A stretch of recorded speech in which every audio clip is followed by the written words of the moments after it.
Did you ever have a meeting? I've had several meetings in my life. Okay, true. Hmm? But if you ever had one where anime characters just randomly appeared during it, Can't say that I have. spontaneously combusted, Can't say that that's happened either. well, one of those things is going to happen.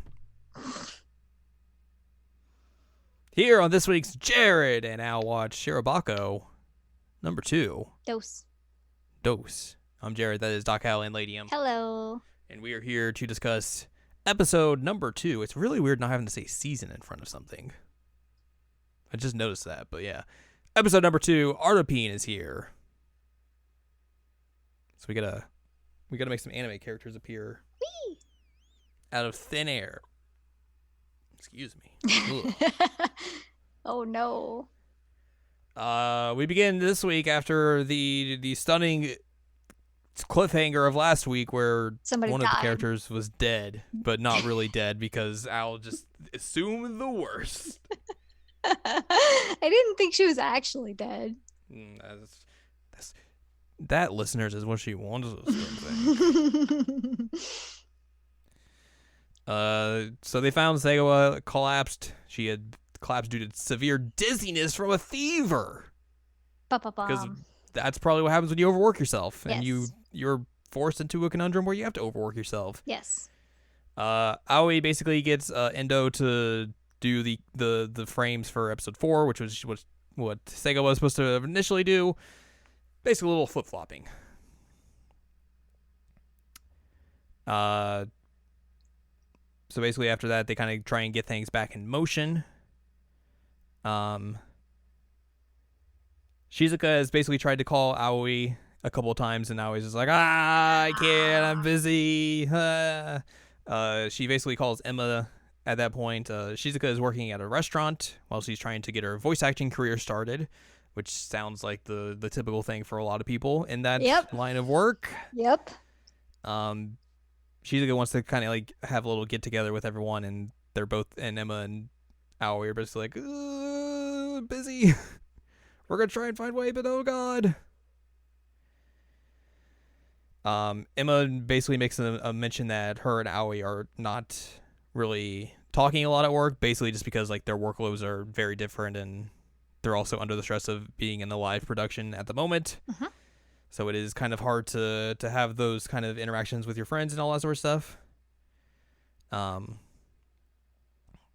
that is a key thing to keep in mind as we move through this.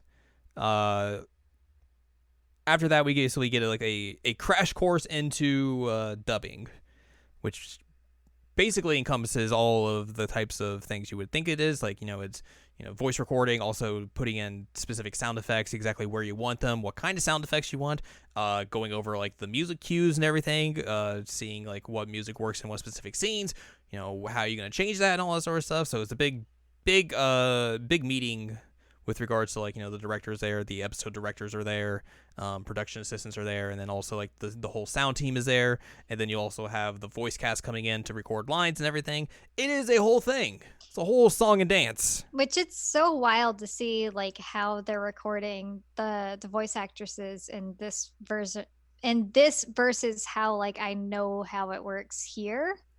Mm-hmm. Because they just like have them all in the same room and they're just like recording. Mm-hmm. And usually recording here is very isolated. Like you just do it on your own. So like the Japanese way is like, you get the cast together. Yep. And that's why like a lot of casts are like, very familiar with each other. Like they're working together a lot and they know each other very well because they are, in the same room together, recording scenes and everything. And having to like play off of each other. Yes, having to play off each other, and also you get to see them like they will have literally the script in front of them. Whenever like they get like a direction from the director or someone, they'll literally write it down in their book, and that's like a way to like kind of how they mess with things, how they change like the specific like delivery of lines or how they want the lines read and everything.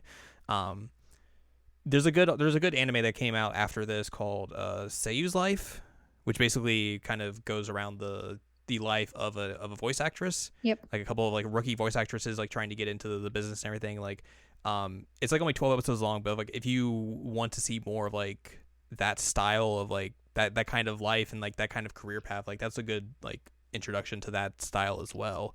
Um, but yeah, like that's the way they kind of do it for anime. I think they also do it for games as well, and also like it'll depend on like where the production is at points. But like sometimes like they'll be dubbing over like stuff that's like pretty much ready to go for TV.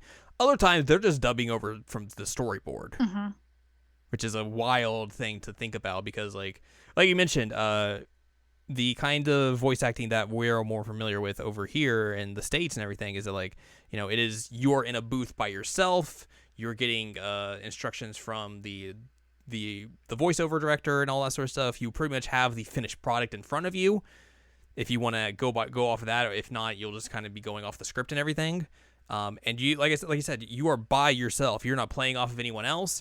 You are just doing your thing, and you're in and out, essentially. And it's interesting because it reminds me of a conversation that I had with my brother not too long ago. It was a little bit ago because you'll recognize once I start talking about it. But this, my brother is an audio engineer for a living. And I found out at one point that Yui and Moa, a Baby Metal, always recorded their lines together. And so like Moa was having to adjust and recording by herself and didn't really know like how that would work. And I was asking Keller, I was like, oh, that's kind of odd that like they'd be recording together. And he's like, no, not really. Like that's pretty normal over there. And also just like it would allow them to read each other's faces and then play off of each other in terms of the vocals. So he's like, it's really more of like a bonding thing so that you produce like a better product. And he's like, we just don't do that here. Yeah. So, I was amazed. I'm like, wow, this is a weird thing. And he's like, yeah, not really, but. Plus, like, it just like that kind of group setting as well just like lets them kind of more become those characters because you're literally surrounded by the rest of the characters per se. Like, if you have that kind of mindset, so like it makes it like a little bit more, I guess, like I don't know if it's more easier or simpler just to kind of like feed off of each other, but like it's basically like this whole group mentality of, hey, we need to make this production as good as we can, and if we're all working towards that same goal, we can easily pull that off by just being those characters specifically and being able to feed off of each other, which like it's going to be one of those things as well where like the group of people who are working like on the first episode and then like once they get to like the later episodes, like they're going to be so much better together at doing that kind of thing because they're going to know like, oh well, then this person does this, like I can react with this and vice versa and all that sort of stuff. Right.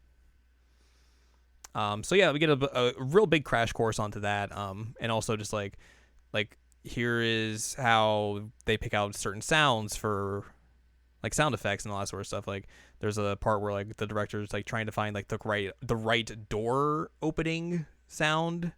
Awesome. He's like, I want to. Yeah, he's like, I want this, and I want it like low and deep and all that sort of stuff. He's like, all right, I got a few for you for this. Here, try this one, try this one, try this one, and it's very interesting. Just like a good like we said, like a lot of this series is kind of going to be like a crash course into just like production in general. So you're going to get a lot of these types of scenes where like you're going to see like the ins and outs of like what exactly is happening when stuff is being produced and all that sort of stuff.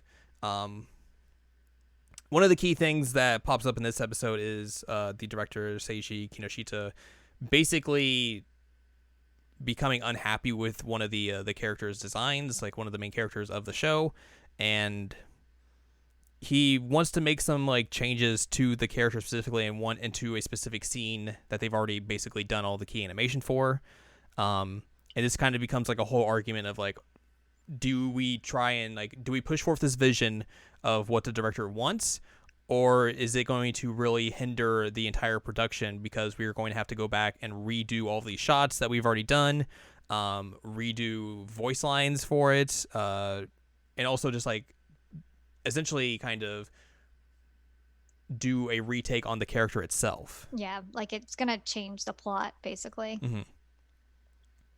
So basically there's this whole argument that takes place during like this it gets heated. It gets very heated during the meeting where they're trying to figure out like all the sound and stuff, and it kind of just becomes this thing of like the director wanting to try and implement the stuff, and the episode director being like, do you just think my vision for this character was bad and everything? He's like, no, I feel like the way this character is coming about, like I have this like new idea for it, and I want that to be the implementation we have going forward.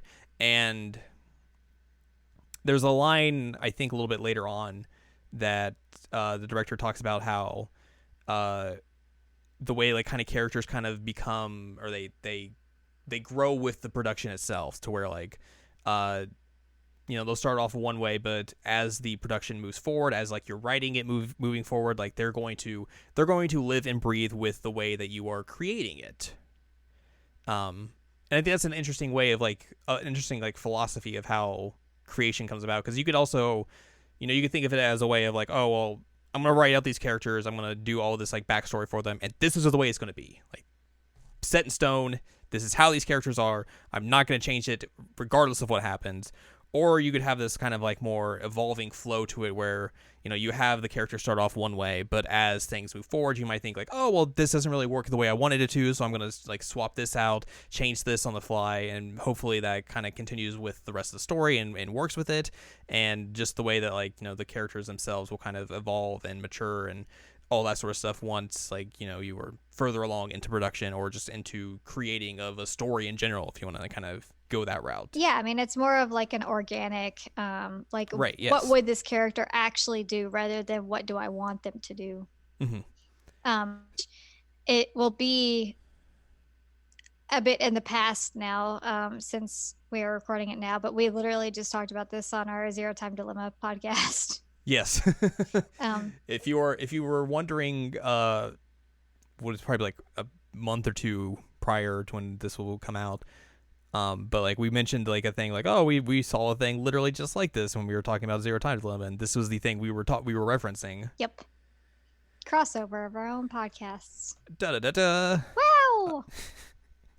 So they have this whole heated argument, and Aoi basically kind of introduces the idea of just like having a sit down with everyone on key members of the staff, and just talking about these characters and kind of coming up with like, okay, who are these characters, and establishing that, and then we will move forward with what we want to do. So they have this big sit down discussion late at night, and it kind of like all the like the heads are there, like the director, the episode director, some other like kind of key members are there, the heads of key animation are there, a lot of like the more higher up people are in this meeting, and it basically just comes like this, okay, who are these characters? What are the key factors that make up these characters?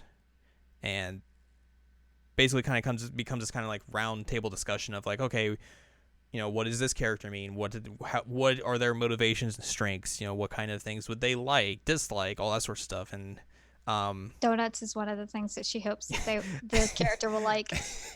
Aoi just comes up with this like idea of like, do you think the main character would like donuts? Like, what kind of donuts would she like? Like, that's a very important thing when I'm considering like how like what people are like, and everyone's like, okay, I guess. And then like they start talking like, oh well, this character likes this sweet, or this character likes this sweet, and all that sort of stuff. And it's very interesting, like, and like it's a thing that you would kind of come up with as you are creating characters. Like you would eventually find out like, oh, what's their likes and dislikes? What kind of minuscule thing would they enjoy that everyday people enjoy, because you want to make characters feel as realistic and as human as possible. They're gonna have these kinds of things that happen. Yep. He shuts down the donuts though and says that she likes like strawberry shortcake or something like that. We also kind of get like a brief hinting at that like the director of this has kind of had issues in the past. Yes. With regards to production, there is a production that they keep referencing called Jiggly Jiggly Heaven, and basically we're going to learn more about that as the series progresses. But things went bad with that show. I got the sense of that.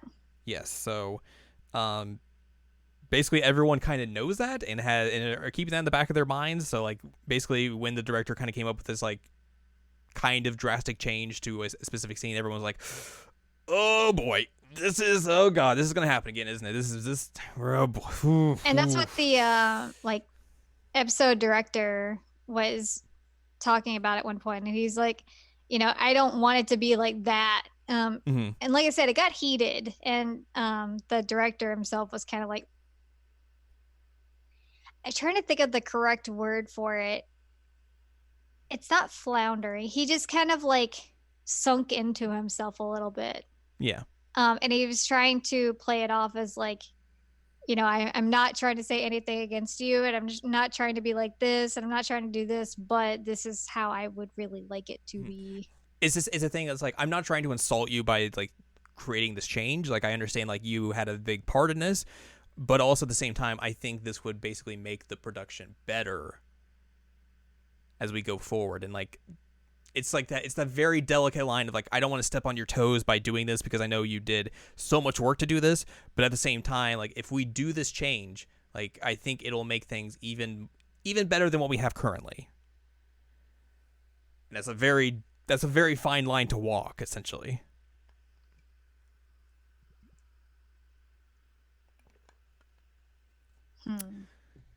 But yeah, they have that big meeting and basically are able to kind of like iron out some of how the characters are supposed to be, what they want the characters to be, and how they kind of expect them to act going forward and all that. And then the characters just kind of manifest in the middle of the table at one point. Yeah, that's that real happens. Weird. That's the thing that happens. Yep.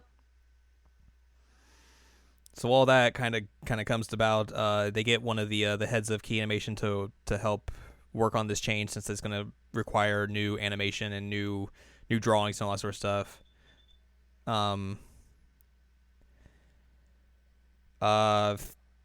The president comes in with like takoyaki at one point. He's like, or I think it's like little sweets, actually. It's little sweets. He's like, here you go. Yep. He seems nice. He keeps feeding them. Yeah, he's gonna make a lot of food at points and just kind of be there. Cool. Kind of make sure they're okay and fed. One of the things like you're gonna see a lot of these like characters like pop up here and there, like a lot of the side characters. For the most part, at least like the ones that are working at Musashino, they are going to have some form of story attached to them at some point. Whether it's like a little like an episode devoted to them or just like a little side story devoted to them. So like you're going to learn a lot about all these specific side characters within the production company itself at some point. But like all that's going to take place over the course of the full 24 episodes. So, but you're going to learn a lot about all these characters, which kind of makes it a little less overwhelming, I think, considering like, you're just getting dive bombed with so many characters at once. But you'll eventually, you'll be able to like to discern like which character from which character, like the more important characters per se, and those are the ones that are kind of going to get more like story compared to some of the others, or at least like get some story. So okay, it's going to be a lot, but eventually a lot of a lot, but eventually, it'll kind of, I think, kind of even out as we kind of move forward, and it's less just like here's character all at once. That's good. And like some of these characters, like you may see like literally a couple times. Okay.